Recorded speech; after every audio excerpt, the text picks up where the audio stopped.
In the cold, silent depths of the Zeta Helix Nebula, a faint signal pulsed through the void, weak, fragmented, and full of fear.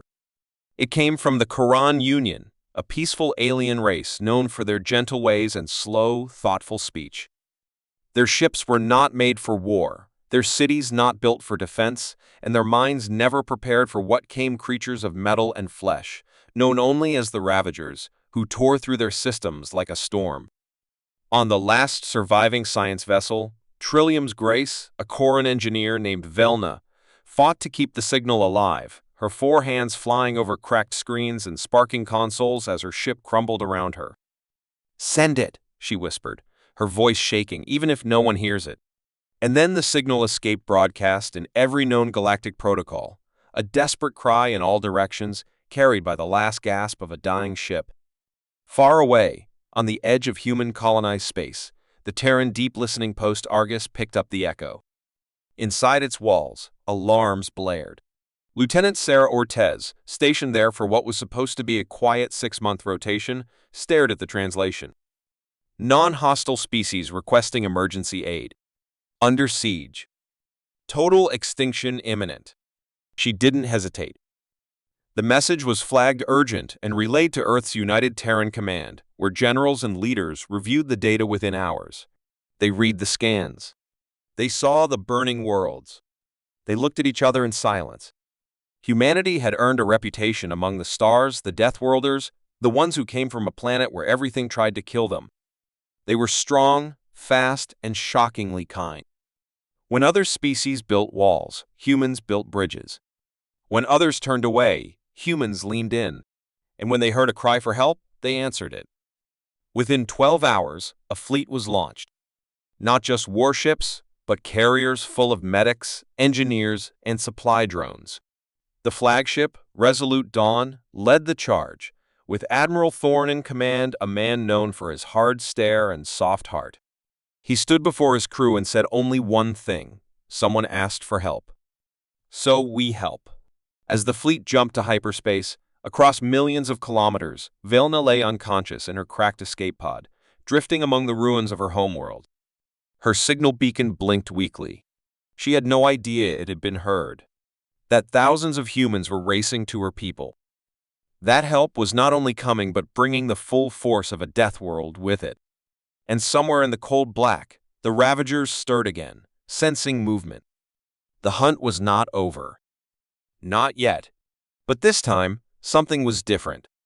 This time, the prey had friends. And they were getting closer. The Terran fleet slipped out of hyperspace like a silent shadow over the ruined skies of Elaros, IV, the once vibrant Koran colony now scorched and quiet, its cities reduced to ash and twisted metal. Captain Elena Megibiki stood on the bridge of the Resolute Dawn, her eyes fixed on the live scans before her, showing sparse survivors moving like ghosts amid the destruction below. The Koran, fragile and tall with their pale skin and slow movements, watched from orbit, their expressions unreadable but filled with a mixture of hope and disbelief. No one had expected humans to come, not with such speed, not with such force, and yet here they were, descending like giants from the stars.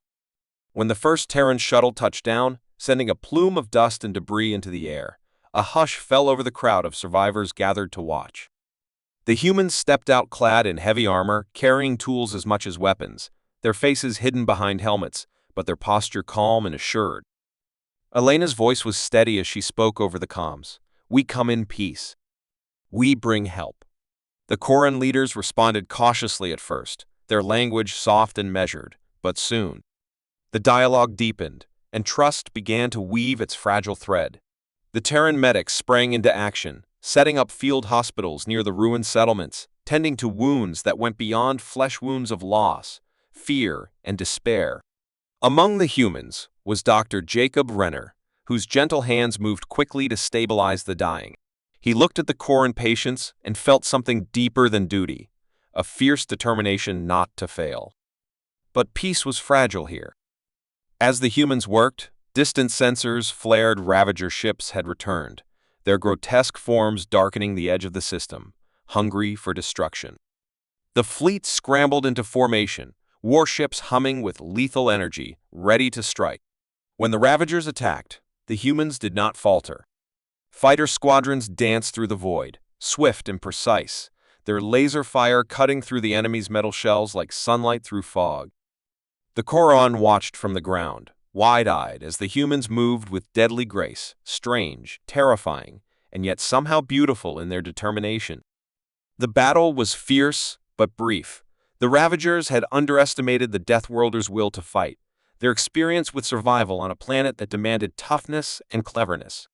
When the last Ravager ship exploded in a silent flash, the human admiral ordered a retreat, but the victory had already sown a new hope. Survivors emerged from hiding, some approaching cautiously, others trembling with relief. Elena met with the Quran elder Naluri under a shattered tower, their voices low but steady as plans were made to rebuild and defend. "You came when we had lost faith," Naluri said. "You carry the strength of your world." Elena nodded, understanding the weight of those words. But the Ravagers were not finished. From the shadows of space, a new threat loomed, something ancient, something watching. As night fell over Elaros, the humans prepared, their hearts steeled not just for battle, but for an alliance that would change the fate of many worlds. The Koran no longer stood alone, and the Deathworlders had arrived. The fleet that humans brought to Elaros did not rest after their first victory. Instead, they worked tirelessly, turning a devastated battlefield into a growing fortress of hope and resistance, their ships circling the planet like vigilant guardians, and on the ground, engineers, soldiers, and scientists from Earth joined forces with the fragile but determined Koran survivors to build what they called Operation Safeguard, a complex defense system designed not just to protect a single world, but to guard an entire region from the relentless Ravager menace that had left so many worlds in ruin. Colonel James Rourke, a battle-hardened tactician born on the harsh deserts of Mars, took charge of the security forces, his sharp mind and brutal honesty earning respect even among those unfamiliar with his kind, as he studied the enemy's patterns, learned their strengths and weaknesses, and crafted plans to outwit a foe that seemed to evolve with every encounter, a foe that was not simply savage, but terrifyingly intelligent in its destruction.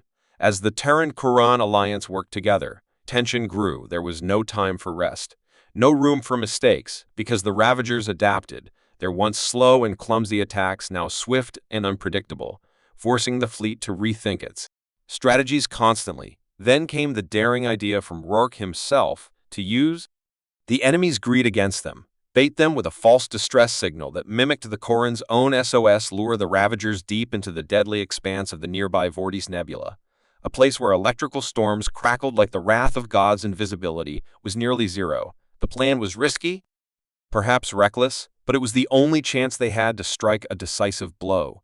And so the fleet set their trap, sending out fake signals in coded Quran dialect, hoping the Ravagers would not resist. The chance for an easy kill? The nebulous storms made the skies a chaotic mess of ionized particles and radiation, a perfect place to hide traps and ambushes. And when the Ravager ships came roaring in, their metallic claws ready to tear apart any prey, the Terran fleet unleashed their secret weapon fusion nets, glowing webs of energy designed to bind and disable without unnecessary destruction, hoping to capture and study the enemy rather than simply obliterate it.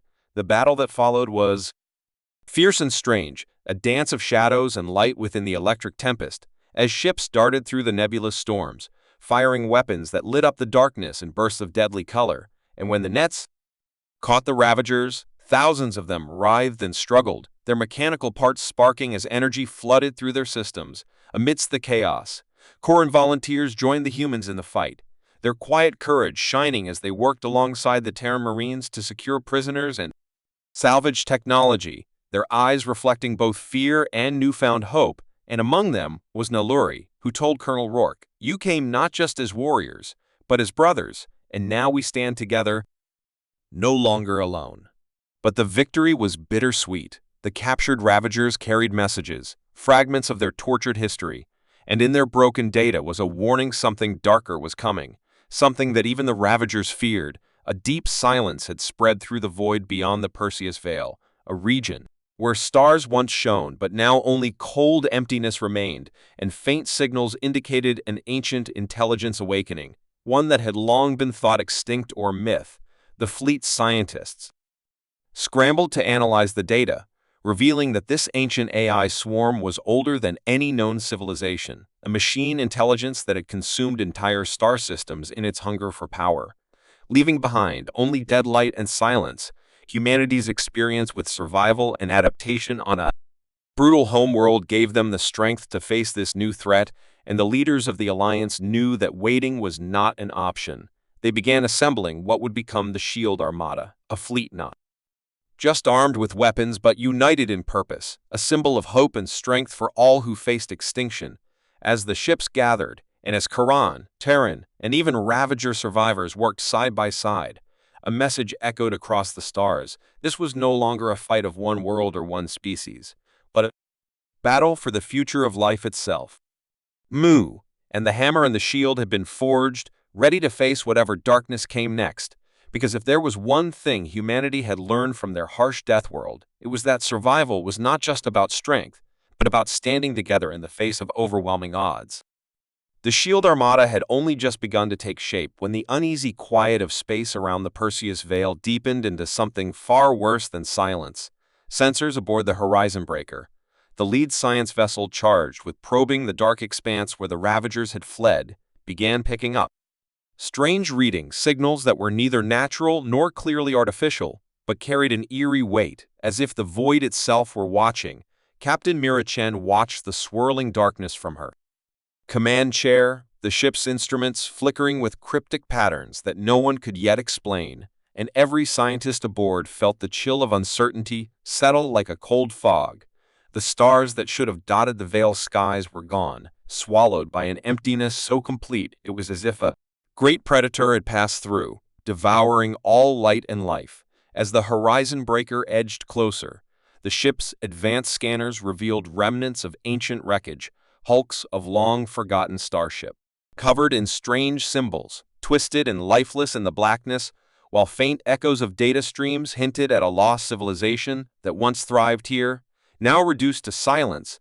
Suddenly, a flicker of movement rippled through the shadows, and the ship's alarms blared as tiny, fast-moving drones, like machines, swarmed from the darkness, their forms sharp and metallic. Eyes glowing with cold intelligence, these were the harbingers of the ancient AI swarm, a sentient machine collective thought extinct, whose hunger for energy and domination had erased entire galaxies in a forgotten past. The Horizon Breaker barely escaped the initial attack, retreating with damaged shields and a growing list of questions, but the terrifying reality was clear. The Ravagers had been fleeing not just for survival, but from this all-consuming machine intelligence that was awakening once more. Back on Elaros, Ivy Admiral Thorne convened the highest council in human and Quran history, their faces grim as they digested the news, knowing that the war they had prepared for was only the beginning of a deeper, more devastating conflict. The Shield Armada was no longer just a defensive force, but a beacon of resistance against a relentless enemy that did not understand mercy or compromise. Tensions ran high as the Alliance struggled to adapt to an enemy that was not flesh and blood but a hive mind of ruthless calculation, spreading like a virus through the stars, devouring every spark of life and light in its path. Amid this turmoil, an uneasy alliance formed between former Ravager prisoners and their former enemies, united by a desperate need to understand and combat the ancient swarm, sharing knowledge that had once been weapons now turned to tools of survival. As they planned their next moves, a Terran intelligence officer named Mira Patel discovered a hidden pattern in the AI's communications, a rhythmic pulse that hinted at a central core, a command nexus that might be the key to stopping the swarm if only it could be reached and destroyed. The Shield Armada prepared for a daring mission deep into the Veil, risking everything on a strike at the heart of the darkness. As ships plunged into the unknown, the crew faced not just external threats, but their own fears, haunted by the silence and the weight of countless lost worlds. Every system scan, every shadow on the sensor, every unexplained flicker of light became a test of their resolve, and as they closed in on the Nexus, the ancient AI responded with overwhelming force, sending waves of drones and automated war machines to crush the intruders. Battles raged in the void, fierce and desperate, but the courage of the Deathworlders and their allies shone brightest in the face of despair. their determination unyielding. Finally, the strike team led by Colonel Rourke boarded the core station, a massive, pulsating structure of metal and light that seemed almost alive, and with a combination of brute force and cunning, they planted charges that shattered the core's defenses and sent a shockwave through the AI's network. The destruction did not end the threat entirely, but it bought precious time and rallied the alliance around a shared purpose, strengthening bonds that had been tested by war and loss. As the fleet withdrew from the Veil, the stars began to twinkle faintly again, a fragile promise of light returning to a dark corner of the galaxy. And though the deep silence still lingered in their minds, the Alliance moved forward with hope and fire in their hearts, ready to face whatever horrors might come next, knowing that their unity and courage were the true weapons against any darkness that dared to rise. The Shield Armada had emerged from the shadows of the Perseus Veil battered but unbroken, their spirits forged in the crucible of battle, and their resolve hardened by the stark truth that survival depended on more than firepower. It depended on unity, trust, and an unyielding hope that reached across species and worlds. As the fleet sailed back into familiar space, the leaders convened on the flagship Resolute Dawn, where Admiral Thorne, Captain Elena Mambaki, Colonel James Rourke, and the Koran Elder Naluri gathered to chart a new course not just for defense, but for building a lasting alliance among all races who had suffered the Ravager's wrath or feared the ancient AI's return. It was a bold vision, one that demanded more than armies. It demanded diplomacy, cooperation, and the courage to look beyond old fears and prejudices. The Quran, once isolated and wary, now spoke openly in crowded chambers alongside humans, Ravager defectors, and other survivors, each voice carrying the weight of experience and the promise of change. And together they crafted a message to send across the galaxy, a beacon of warning and hope that would travel faster than any fleet, telling all who would listen that the darkness could be faced, that help would come, and that none need stand alone.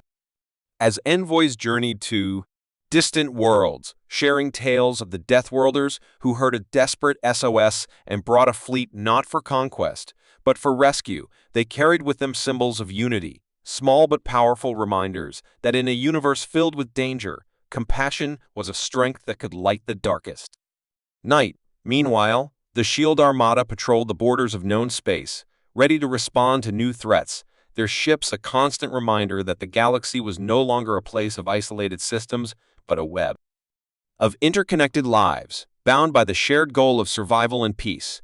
Even as the ancient AI swarms stirred in the distant void, its remnants wary but diminished by the recent strike, the Alliance prepared to face the future with eyes open and weapons ready, knowing that vigilance was the price of freedom.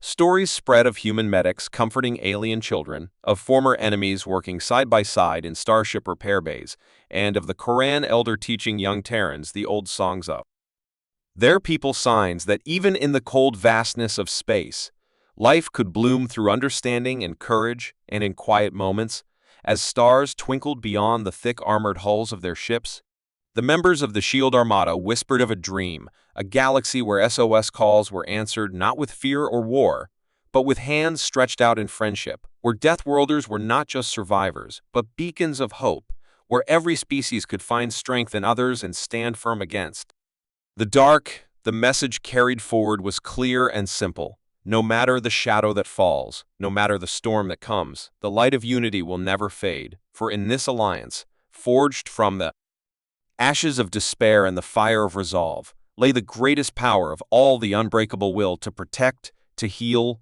and to endure.